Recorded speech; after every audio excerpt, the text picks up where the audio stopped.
This week's 1044 is brought to you by Chevron 600 ADF Ultra Low Ash Diesel Engine Oil. It's time to kick some ash. What are truck drivers' top complaints? The answers are not as black and white as you might think.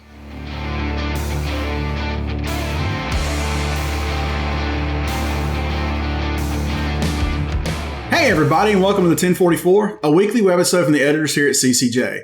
I'm Jason Cannon, and my co-host on the other side is Matt Cole. Every industry, every job, every role has its issues, and trucking is certainly no exception. We're all so ingrained in this industry that it seems like almost every problem you hear about points toward either a labor shortage or pay. The Professional Driver Agency released its first ever Top 10 Driver Issues list of 2021, identifying the top driver frustrations from last year based on thousands of phone calls with drivers. Topping the list for 2021 were mechanical and breakdown issues with tractors. Obviously, that's related to pay. If the truck's broken down, then the person responsible for driving it can't make any money. But Scott Dismuke, PDA's Vice President of Operations, notes that there's several things that go along with a broken down truck. The equipment issues cascade into other frustrations for drivers, and it usually cascades into a pay problem. Because if you have a driver that is consistently in the shop for various reasons with a truck, and maybe it's an aging truck, maybe it's a new driver, most new drivers don't get a brand new truck right out of the gate, and that driver is consistently in the shop, more than likely that equipment problem in a week or so is going to turn into a compensation problem because that driver is not logging miles. And so, what we have seen, there was an increase in equipment issues from 2020 to 2021 by about 4%.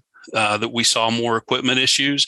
I think part of that has to do with aging fleets from the standpoint of we know what the equipment issue is right now with new trucks coming off the line. We've got the semiconductor issue that's creating a shortage as it relates to getting new trucks out. So now you have aging fleets, and we know with aging fleets and excessive miles on trucks, you're going to be more apt to see breakdowns.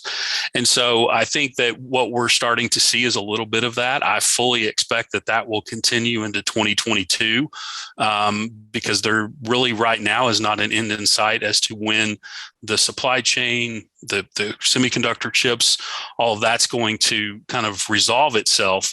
I still think we are looking at equipment issues into the future. Scott says equipment issues have been the top point of driver frustration for the last 3 years based on data PDA has collected. And based on 2021's rankings, there's a strong argument that 5 of the top 6 concerns are equipment related, including which drivers are assigned to which truck. When we're collecting data, we look at 2 things with equipment assignment, with tractors and equipment assignment. So equipment assignment is really what we look at when the truck is assigned to a driver right out of orientation or any time within that first week that the driver's out over the road. So these are new drivers coming right out of orientation, being assigned a truck.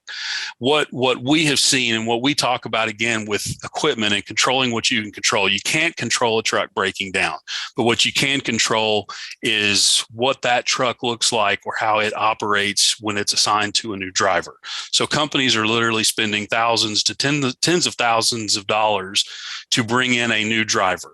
And we did a survey, I want to say it was spring of last year, and we asked the drivers in that survey, what does the condition of your truck at assignment mean to you? And it was something like 70% of the drivers said that it showed how the carrier felt about them as a person.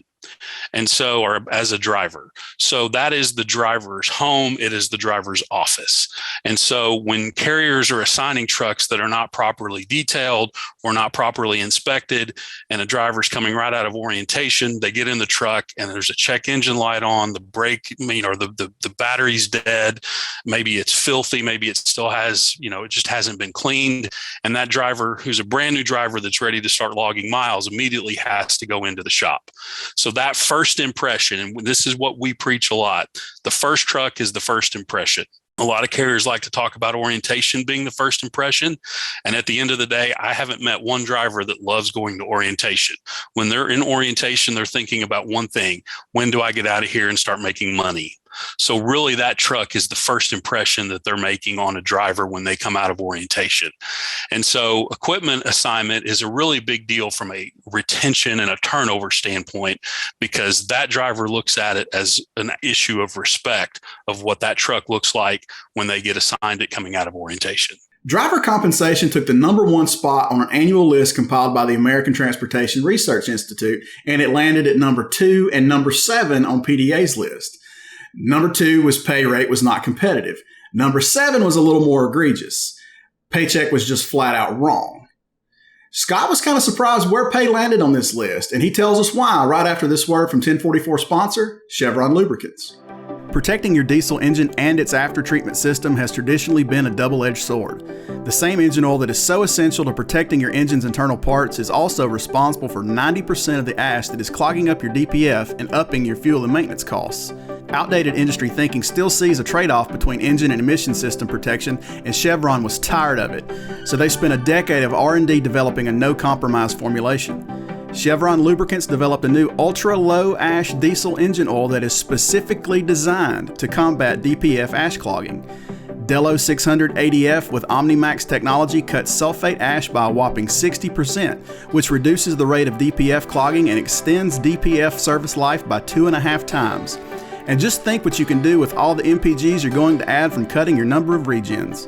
But Delo 600 ADF isn't just about aftertreatment. It provides complete protection, extending drain intervals by preventing oil breakdown. Before you had to choose between protecting your engine or your aftertreatment system, and now you don't. 600 ADF from Delo with OmniMax technology, it's time to kick some ash. The compensation paychecks inaccurate shocked me that was that high, that was the 7th issue, just because that's, pay when we look at pay overall, and everybody always goes right to pay rate and when we're talking compensation, and rightfully so. It's the second issue on this year's list. It was actually the 4th issue on the 2020 top 10 list, but it's the second issue this time. With pay rate, there's some explanation behind that. I think you had a pretty much a full year of carriers raising pay, getting creative with their pay packages, looking at, guarantee pay packages, incentive-based packages. So I think there was a lot of pay raises, aggressive recruiting that happened in 2021 that I think can speak to the rise in drivers talking about their pay rate, because they see the advertisements, they know what other carriers are paying, so they know what the competition is. When it comes to the paychecks inaccurate, that again, when we talk about controlling what you can control, the inaccurate paychecks, that's just screaming for drivers to be frustrated, number one. And number two, it causes the drivers to question whether, a company's being fair or not. Now, everybody makes mistakes. Lord knows, I tell my folks here all the time, if I'm going to demand perfection from them, then I need to be the first one to turn in my letter of resignation. But I think if you're a company, if you're a carrier, and you're looking for some low-hanging fruit and ways to improve retention and improve turnover, those are the types of things you need to look at, paychecks inaccurate, and get to the bottom of and figure out how do we solve this? How do we keep this from happening?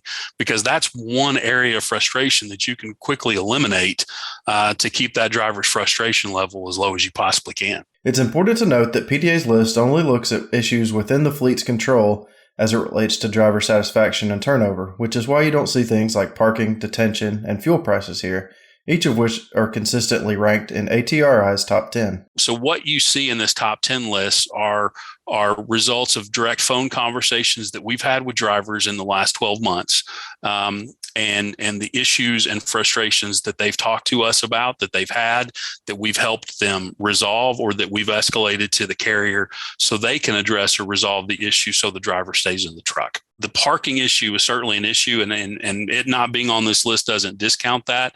But what we're trying to do is help carriers save drivers. And so at the end of the day, yes, parking is a frustration, and it's certainly an issue, 100%. But like you said, it's not necessarily something the carrier can fix, and the drivers know that. So, if it's going to show up anywhere in our data, it would probably be along the lines of, the miles and poor scheduling and planning, because a lot of drivers have, they want to look for parking earlier on in the day, so they have it. You hit that 5 o'clock hour, whether it's East Coast Central Time Zone or on the West Coast, you hit that 5 o'clock hour, and that's when you start running into parking issues in particular. Scott mentioned earlier that equipment issues we saw in 2021 are going to linger into 2022, and he suggests that fleets get proactive as it relates to trucks and trailers, including cleanliness and roadworthiness, as part of an effort to keep these complaints from drivers from winding up on next year's list of concerns. You got to do your best to limit a driver's time in the shop. And again, that's a challenge right now because of supply chain issues, but you got to do your best to limit a driver's time in the shop.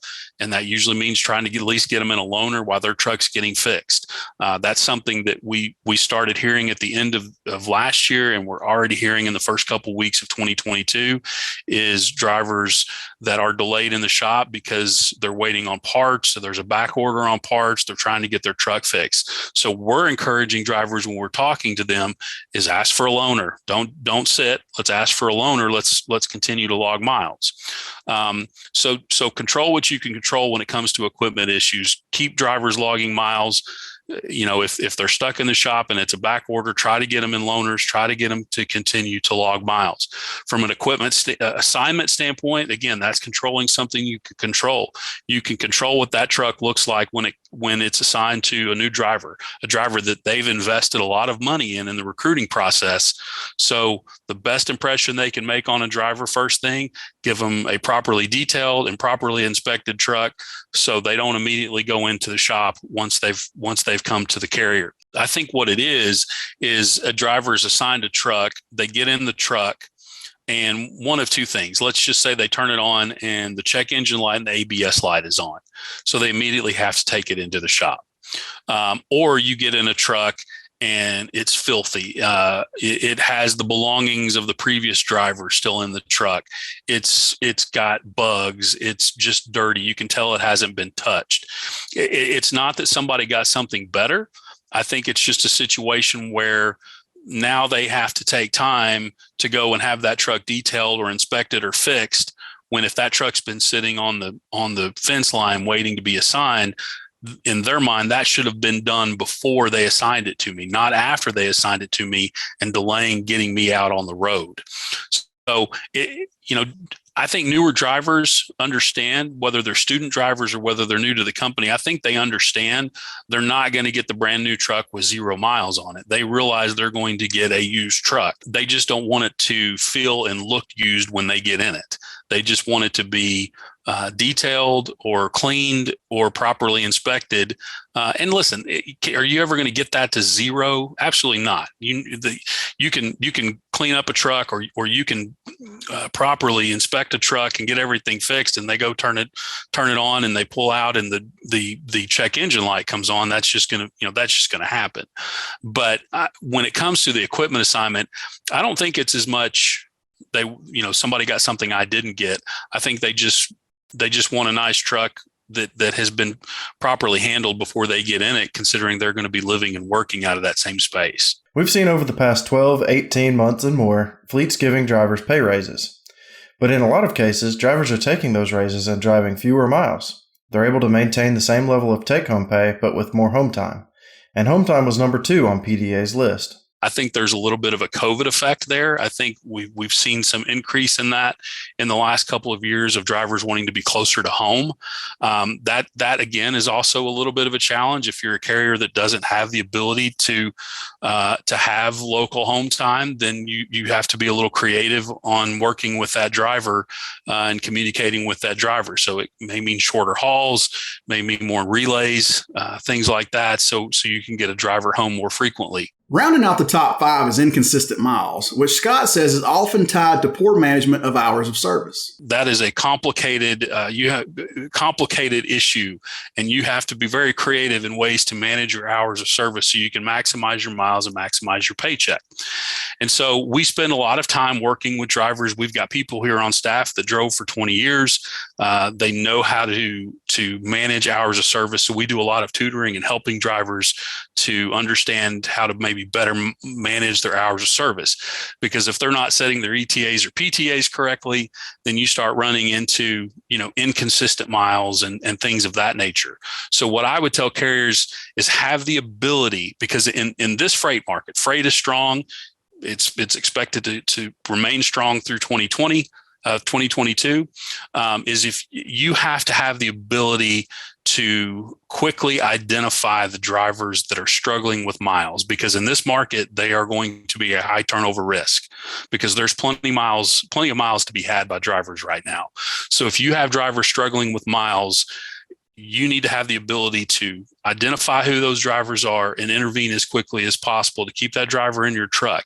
If it's an hours of service issue, have the ability to have somebody to help coach them up on their hours of service, because if that driver is maximizing their miles, it's good for the driver, it's good for the carrier. If you run into and see that it's not that, maybe it's an issue with the driver manager, then maybe it's just not a right personality fit, and we got to get that driver with a different driver manager. But the important thing with miles is having the ability to quickly identify who your drivers are that are not logging miles, find out why, and get it addressed. There's an obvious undertone on this list that suggests better communication between the fleet and driver could solve a lot of these issues. What I would say about communication is that drivers view communication and respect as the same thing. And drivers want to hear the good, the bad, and the ugly. They want to be kept in the communication loop. So, for instance, and we use this example a lot, let's say that there's a situation where the driver's requested home time. They're supposed to be home sometime Friday afternoon, and something happens. There's a delay or something happens that driver's not going to make it home until Saturday morning. What that driver wants to hear is the driver manager to call and say, "Hey, I am so sorry this has happened. We're going to make up for it, but we're going to get you home on Saturday. I know it's a little bit late, but here's what we're going to do to make sure this doesn't happen again."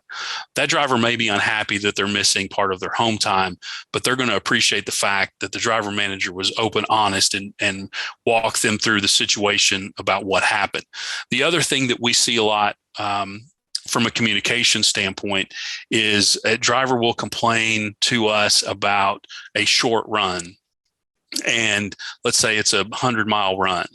And one of the things that has really helped several of the carriers that we work with in a situation like this is a lot of times that short run is given to the driver to set them up to pick up a load that's either for a longer run or to point them home so they can get home when they've requested it. Involving the driver in that plan so they understand, I'm giving you this short run because it's going to get you to a 500-mile run, or it's going to get you on a run that's going to point you home so I can get you home when I said I would get you home. So the communication side of things, I think, is going to be extremely important in 2022 when you look at the equipment issues that are likely to happen because of the equipment shortage. But just keeping the driver in the loop makes them feel respected and helps them feel like they're part of the team, because like we said, these guys and gals are out over the road. Most of them are isolated, spend most of their time isolated. So this helps them feel part of the team. So I think communication is really going to be a big deal going into 2022. That's it for this week's 1044. You can read more on ccjdigital.com, and as always, you can find the 1044 each week on CCJ's YouTube channel. And if you've got questions, comments, criticisms, or feedback, please hit us up at 1044trucking@gmail.com or give us a call, 404-491-1380. Until next week, everybody stay safe.